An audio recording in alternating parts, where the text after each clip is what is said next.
The box is sealed, locked, under guard.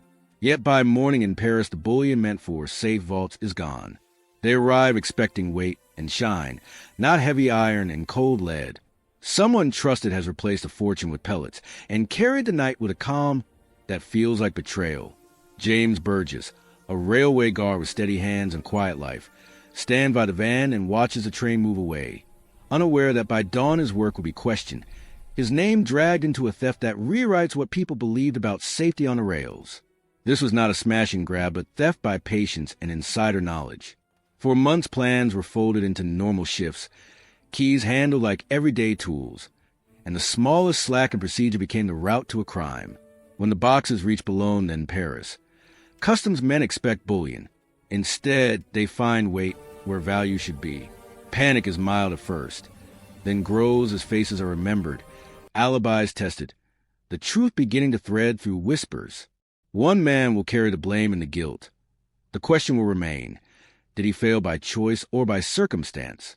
Listen closely to what follows. By May 15, 1855, Britain's railways were the new arteries of commerce, speeding mail, money, and people across counties and borders. On that night, 3 heavy iron-bound boxes, packed with gold bars and coins belonging to Abel and Company, Spielman and Company, and Bolt of Cheapside, were loaded at London Bridge for the routine cross-channel run to Boulogne and onward to Paris. The shipment looked ordinary. What it carried was anything but. The cargo, later shown to total roughly 224 pounds of gold and valued then at about 12,000 pounds, would not arrive in Paris as anyone expected. The boxes were housed in traveling safes made by Chubb. Steel bodies, iron bands, and double locks designed for secure transport. In theory, they required 2 keys and 2 responsible hands to open. In practice, the railways of mid-Victorian Britain were a patchwork of rapid expansion, informal routines, and human shortcuts. Schedules were tight, staff shared responsibilities across shifts, and the sheer speed of business routinely relied on trust between clerks, guards, and contractors. That reliance is the broader stake here. When systems lean on people who know each other's moves, the human element becomes a vulnerability. The crime's craft lay in that human element. The conspirators, Edward Agar, a seasoned criminal, William Pierce, once an SCR employee, William Tester, a clerk with access to rosters, and James Burgess, the guard on duty, did not smash or threaten. They copied, substituted, and hid in plain sight. Using wax impressions of keys, they produced duplicates.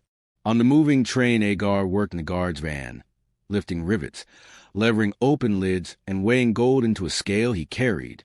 Into each emptied box he poured lead shot, then restored iron bands and pressed fresh wax seals, so that when customs opened the cases in Paris, the surface appearances seemed unchanged. It was a technical heist that depended on timing, access, and the assumption that certain procedures would not be questioned. Discovery came not at a station in England, but across the Channel. When the safes were opened at the Banque de France, the truth revealed itself.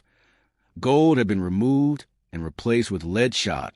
The shock was not just a loss of wealth, though contemporaries noted the value as staggering, but the demonstration that trusted systems could be turned inside out by a small group with the right knowledge. The theft read as a test of institutional confidence. If gold could be taken from under the nose of the railways and banking agents, what else might be at risk? For the men involved, stakes were immediate and severe. Arrests followed as investigations connected charred floorboards, traces of gold in fireplaces, and witness testimony to the rail network that moved the boxes. Agar's eventual cooperation, turning Queen's evidence after feeling betrayed by accomplice Pierce, brought names and dates into sharp relief and led to a swift trial at the Old Bailey in January 1857. Burgess and Tester were convicted of larceny as servants. Pierce convicted of larceny. Sentences were harsh by modern standards, including transportation. The case became a public spectacle, printed in newspapers and debated in coffee houses, a cautionary tale about commerce, trust, and punishment. Beyond the courtroom, the robbery forced practical changes. Railway companies and carriers tightened controls. Rosters in key custody were scrutinized more closely, safes and seals underwent stricter checks, and firms revised how high-value consignments were handled. Museums and archives today still display the lead-filled boxes as reminders. The assault on a system's assumptions often prompts the most durable reforms. For your viewers, that is the central angle. This was not merely a theft of metal. It was a robbery of confidence that reshaped procedures in an age that prized progress and order. If this sounds like a modern lesson in corporate risk, that is no accident. The Victorian rail network was the cutting edge of its day, and the heist exposes a timeless truth. Whenever societies delegate power and trust the systems, the weakest point is usually the human link. Before we move into the months of planning and the small decisions that made this possible, pause for a moment. How would you react if you discovered a colleague had betrayed the company's trust? Drop one line in the comments and let others know. It's the simplest way to put yourself in the guard's shoes. Like if you're still with me. They did not improvise. The theft was built on a slow, patient accumulation of small advantages, minutes, permissions, habits, that only someone on the inside could spot. In the months before May 15, 1855, the conspirators watched routines, mocked up tools, and rehearsed the one moment when a locked box would become an unlocked opportunity. The shipment itself, 3 Chubb traveling safes carrying roughly 224 pounds of gold, valued at about 12,000 pounds, was a known routine. It moved between London Bridge, Folkestone, and across the Channel to Paris. That routine became the planned scaffolding. Start with access. William Tester worked in the traffic office at London Bridge and knew rotas, timetables, in which trains would carry valuables. Pierce, a dismissed SCR employee, still spent his evenings where railway men gathered. He had watched the runs, overheard the arrangements, and learned when the guard on duty would be alone. They needed a guard in the van when the safes were on board. They needed a physical way to open the boxes without rending them. Those needs shaped every small decision. The key trick was a craftier theft than a smash. Wax impressions were taken from real keys, carefully, quietly, then used to create duplicates. With those copies, the criminals could reproduce the exact lockwork without needing to force it. That technique turned locksmithing into theater. One man's habit of leaving a key in a drawer became evidence of vulnerability. Once duplicates existed, timing and presence turned them into instruments. The wax impressions and copied keys were not a flourish. They were the practical heart of the scheme. Rehearsals followed. Agar practiced how to prise rivets and lift bands without breaking the outward face of a box. He tested wedges, scales, and the movement of the van's boards. He learned how much lead shot would match the feel and weight of gold when packed. Lead, though denser, could be poured in a way that mimicked bulk. When measured in dim light or quickly by hurried clerks, the substitution might pass cursory checks. Those experiments had a clinical, almost surgical quality. The aim was not violence, but invisibility. There were human rehearsals, too. Burgess, the guard, was slotted onto the roster on purpose. He was described by contemporaries as steady, thrifty, and routine-bound, qualities that made him useful and, to the conspirators, predictable. Tester could arrange shifts. Pierce could nudge conversations in the right pubs. Agar could hide in the van under a coat. Each role was small, but together the roles formed a mechanism. In those sober pre-dawn experiments, the men timed the train's pauses. The moments a van door might be propped. The precise heartbeat of a platform at 10:30 on a May evening. A micro scene. One night, a copy key lay on a mantelpiece in a rented room. A crucible, scales, and a pouch of lead shot sat on a table. A man, the ex-employee who'd watched the routes, pressed wax into a groove, checked the impression, then folded the wax into a pocket as if it were nothing. He walked into the lamplight, wiped his hands on his coat, and joined a larger group at the pub where talk of trains and betting masked the quiet work of theft. Small gestures hid system-level betrayals. If you want to guess how they hid the gold, type your theory now before it's revealed. Logistics extended beyond the train. They planned where to move bullion once it left the van, how to sell coins without drawing attention, and how to melt and recast bars to disguise origins. They tested fences and money changers. They counted the cost of one mistake, burnt floorboards, a melted crucible, a speck of gold in a hearth, and accepted that a single slip could unpick everything. That awareness of risk made the plan tighter, colder, and ultimately terrifyingly effective. The sum of these small, careful choices was a method. Use access, copy the means of opening, practice a substitution, and move the stolen metal through known channels. It was a plan that turned ordinary routines into tools of crime, and depended on a faith that habitual oversight would outlast suspicion. The night the train left London Bridge, routine master plan. First-class tickets were bought like any other trip. Bags passed hands like ordinary luggage. The thieves moved with the casual calm of people who belonged there. One of them belonged. A guard named James Burgess stood, uniformed, at the van door. Another, Edward Agar, hid beneath blankets and overalls until the train pulled away. The stage was set. Agar worked by touch. The van was dim. The air smelled of oil and wet wool. He pulled a carpet bag close, fished out pincers, and set to the metal bands. Only one lock on the traveling safe was in use that night, a common corner-cutting of practice that would cost the owners dearly. Agar did not bust the front of the safe. He removed rivets from the iron straps, eased wedges under the lid, and popped it open from the reverse. The movement was careful, slow, surgical. Inside were bars and coins, bright against the dark. Agar took what he needed. 4 bars, he later testified. Others reported 6. He weighed each on the small scale in his bag. Then he poured lead shot into the cavity, shot ball from the shot tower in Lambeth, and carried in courier bags until the heft matched what the clerks expected. He resealed the boxes, rivets returned, bands hammered, fresh wax seals pressed so that to a casual eye nothing seemed wrong.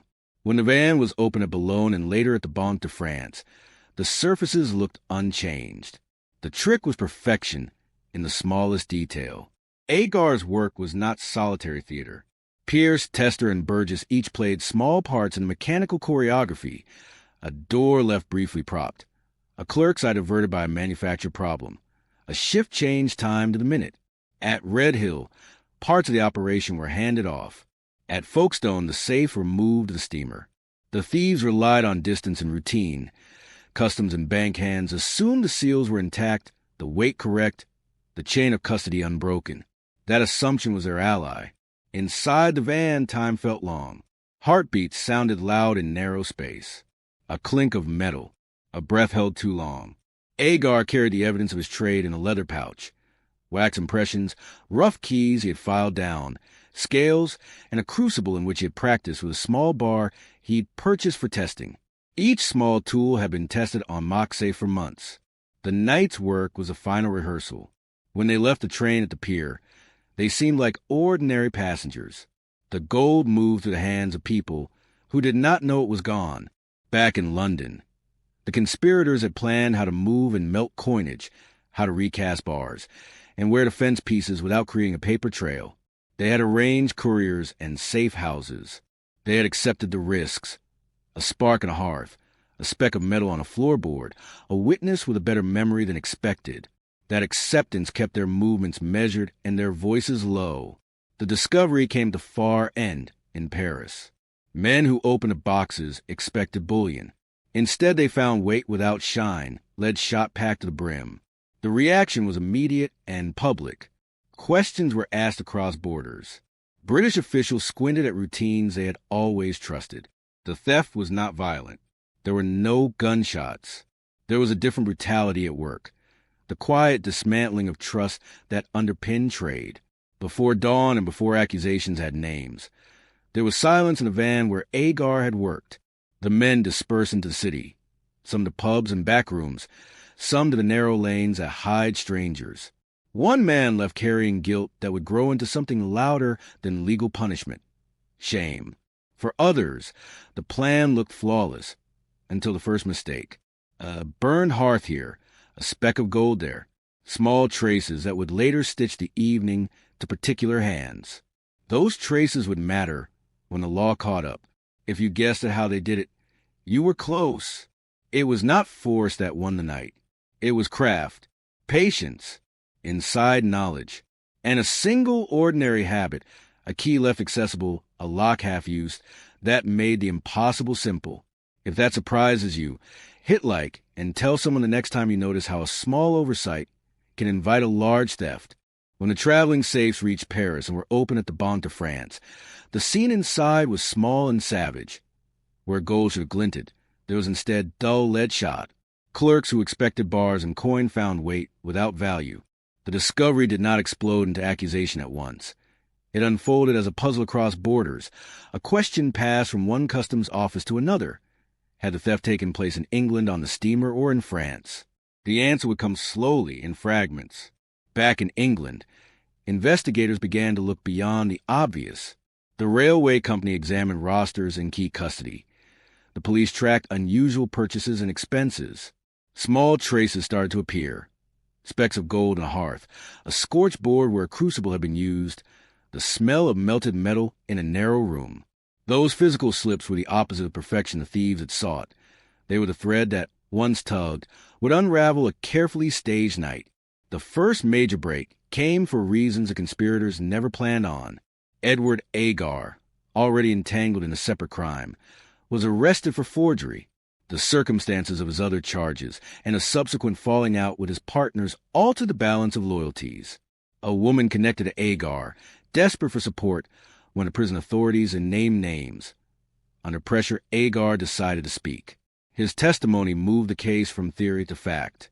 When he described wax impressions, duplicate keys, and how the boxes had been opened on the moving train, the investigation acquired a direction and a list of suspects. Arrests followed. Burgess, Tester, and Pierce were taken into custody as evidence mounted. The hearings at Mansion House in late 1856 laid out the narrative in public. The wax molds, the duplicate keys, the rehearsals, the melting of bullion in small rooms. The trial opened at the Old Bailey in January 1857, and it became a spectacle. Lawyers, locksmiths, bullion dealers, railway clerks, and tavern keepers all called to frame how routine habits had been turned into tools of theft.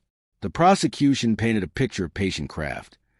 The defense argued difficulty proving who had opened which lock, when, and which men had taken which bars. In the jury's short deliberation, there was a long public judgment. Pierce was convicted of larceny and given 2 years hard labor. Burgess and Tester, convicted of larceny as servants, a charge that signaled a deeper betrayal of duty, were sentenced to penal transportation for 14 years. The speed of the jury's decision and severity of sentences shocked many, and newspapers and coffee houses debated whether the punishment fit the cunning of the crime or the social fear it revealed. The press fed the story into the national imagination. This was not just a loss of gold. Commentators said it was proof that the networks powering modern commerce had a soft underbelly. For James Burgess, the verdict had personal consequences that outlasted any legal sanction. The public disgrace shadowed him. Records show how a steady career collapsed into suspicion and removal. The psychological toll, shame, regret, the knowledge that a life's small routines have become evidence of betrayal, is harder to measure than any sentence. For the other men, the material consequences were clearer. Time, hard labor, transportation, and the social wound of being named in the newspapers. Agar, whose testimony broke the case, faced his own punishments for other crimes. His cooperation did not erase a history of illicit work. The trial did more than punish individuals. It forced institutions to confront vulnerability. Railway companies tightened custody of keys, formalized checks on travel safes, and reviewed how high-value consignments were handled. Insurance underwriters and carriers revised contracts and procedures. The theft entered trade manuals as an object lesson. Where trust stands without oversight, risk grows. Museums today display the lead-filled box as both relic and warning. A small crate that once exposed a large flaw. Before we move to what happened after the sentences, the legal fates, the private ruins, and the incremental reforms, pause for a moment. If you were in the jury box, with the facts laid out, would your verdict reflect the law or your sense of moral betrayal? Vote in the poll or leave one line in the comments. It's the simplest way to step into the people who decided a man's fate. If you're still here, tap like to keep this story moving. When the courtroom closed and sentences were handed down, the immediate business of punishment began. Pierce received 2 years hard labor. Burgess and Tester were transported for 14 years. Agar, whose cooperation helped break the case, faced punishment for other offenses. The outcomes were harsh by today's standards, but they reflected a Victorian appetite for clear, public consequences when trust had been breached. The trials and sentences became part of a national conversation about who and what could be relied on In a modern economy, practical change followed. Railway companies tightened how valuables were handled. Key custody grew formal, rosters were reviewed, and companies experimented with two-person checks for high-value consignments. Chubb and other safe makers reviewed their designs. Underwriters and carriers rewrote clauses and tightened protocols. These were not grand legal reforms passed by Parliament overnight. They were operational corrections made by businesses that could no longer afford the assumption that trusted routines were sufficient. Over time, those fixes hardened into standard practice across the industry. The story left human wreckage as well as institutional fixes. For James Burgess, the shame lasted longer than any single sentence. A man who had once been steady on a platform found his name printed in papers and repeated in gossip. Employment evaporated. Reputation, the fragile currency of small communities and workplaces, was spent and rarely repurchased. For other conspirators, prison and transportation fractured families and futures. The social costs were immediate and dramatic. Men moved across oceans. Children lost breadwinners, and employers lost easy trust in long-standing employees. There was also a subtle cultural shift. The heist made headlines not only because of the value taken, but because it exposed an Achilles heel of modern life. Britain celebrated speed, networks, and reliability. The robbery revealed that those blessings carried latent risks. Conversations in coffee houses, offices, and newspaper columns asked a simple question: how do you scale trust? The robbery offered one answer: oversight checks and the redesign of procedures to assume that any human link might fail. That lesson echoed beyond railways into insurance, banking, and corporate governance. Material remnants of the case survived as teaching objects. Lead-filled boxes, once the instrument of deception, now sit in collections as evidence and reminder. Museums and rail archives preserve them as a physical lesson. Systems depend on people, and people sometimes break them. Those crates are small exhibits with outsized lessons about the cost of misplaced confidence. When visitors see a dull, heavy box behind glass, the immediate reaction is not only curiosity but a mild unease, proof that progress can carry fragile seams. The theft also reshaped narratives about crime. It became shorthand for an inside job, a phrase that now appears in headlines and documentaries whenever institutions fail. The phrase points to a deeper worry, that the most dangerous breaches come not from strangers in the night, but from familiar hands. For modern audiences, the story resonates because it maps onto corporate scandals and breaches of trust we still see today. The technology has changed. The human vulnerabilities have not. What about redemption? The record is partial. Some of the convicted men try to rebuild in small ways. Letters home, quiet acts of care, but public records focus on conviction and consequence, not private atonement. That absence is itself a shape. The public story ends with judgment. The private story continues, mostly invisible. That unresolved space is where empathy and judgment meet. For viewers, it is the part that invites a personal response. Can a man rebuild after a public fall? Or does a single breach define a life? If you want the original court transcripts, the manifest, and a timeline I used for this episode, type docs in the comments, and I'll pin the research drop. Also, quick poll. Do you think the sentences fit the crime? Vote now in the pin poll, and leave one line explaining your choice. If this episode made you think about trust in your own workplace, hit like and share it with someone who manages money, keys, or schedules. Finally, subscribe for weekly deep dives into history's moments that changed systems and lives. Your support tells me what stories to dig up next.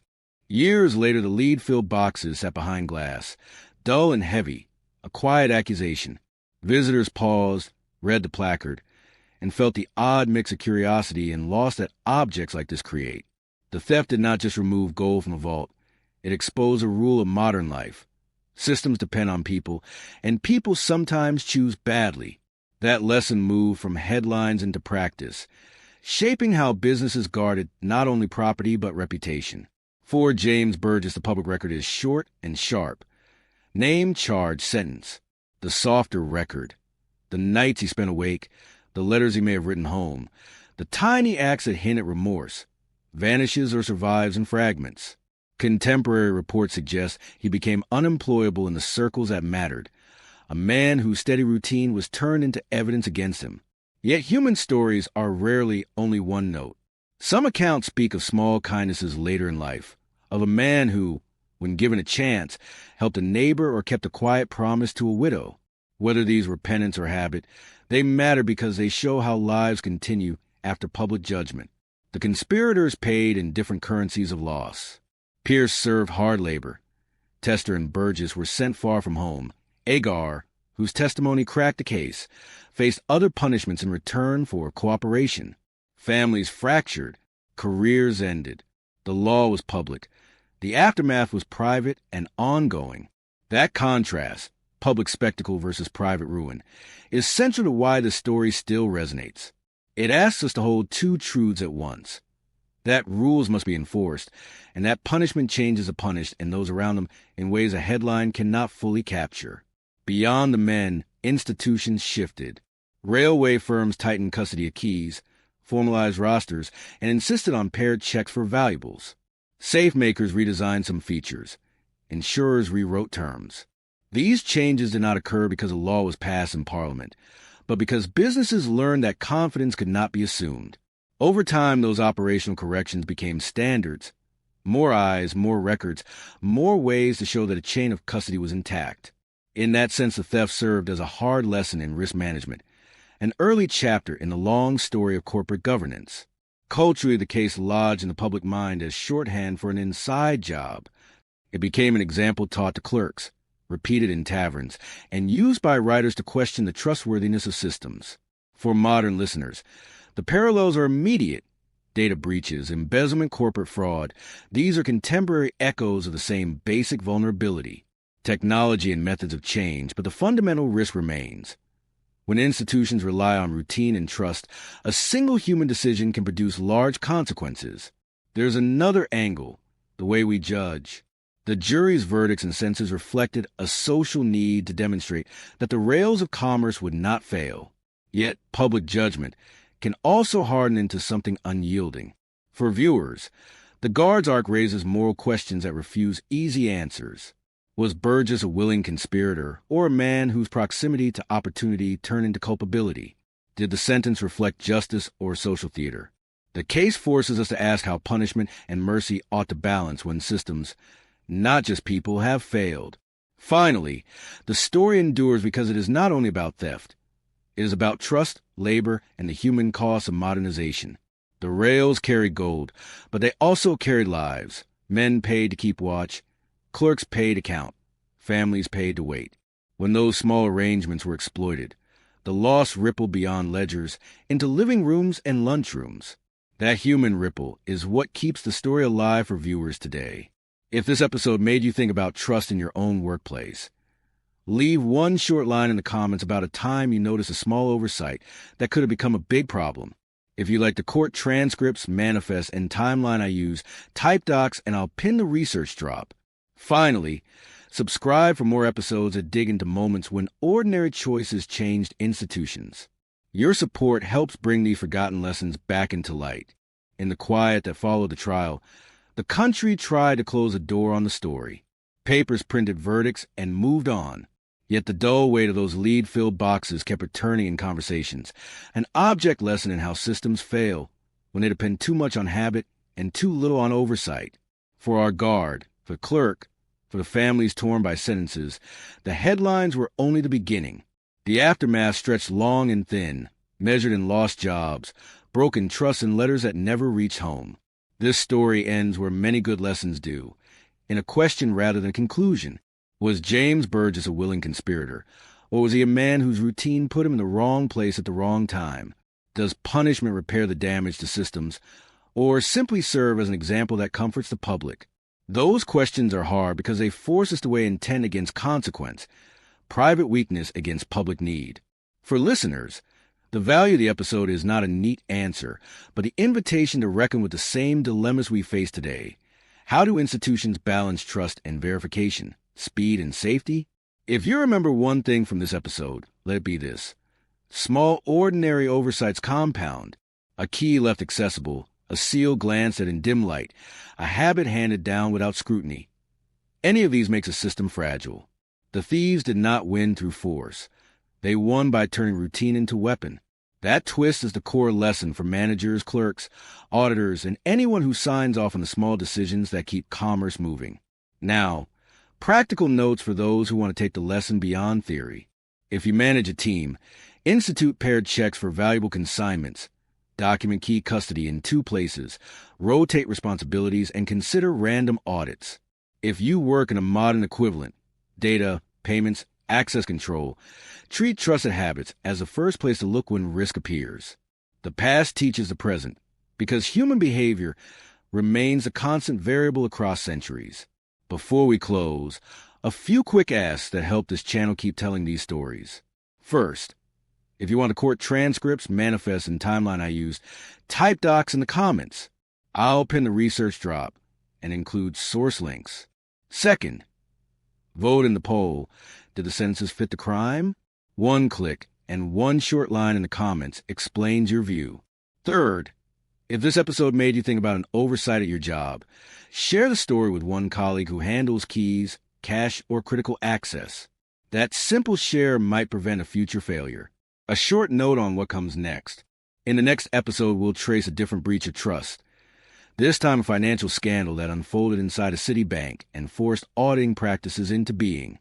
It's another story of small decisions and large consequences, and it connects directly to tonight's theme. Where systems trust people, humans will sometimes fail. If you want that episode sooner, hit subscribe and turn on notifications. New deep dive arrive every week. Finally, a personal reflection. Stories like this are more than curiosities. They are mirrors. They reflect the ways we organize our work, how we value small acts of care, and how quickly a single choice can change someone's life. Whether Burgess was culpable or collateral, his story asks us to treat our own routines with the attention they deserve. That attention is the antiseptic against quiet thefts of trust. If you found value here, do 3 small things. Like the episode to help others find it. Leave 1 line in the comments with your verdict or your own oversight story. And subscribe for more episodes that dig into the moments where history reorders systems and lives. Type docs if you want the sources pinned. Vote in the poll. Share this with a friend who manages money, keys, or schedules. Thank you for listening closely. If you stay with this channel, I'll keep unearthing these lessons, 1 case at a time, because the past still has work to teach us.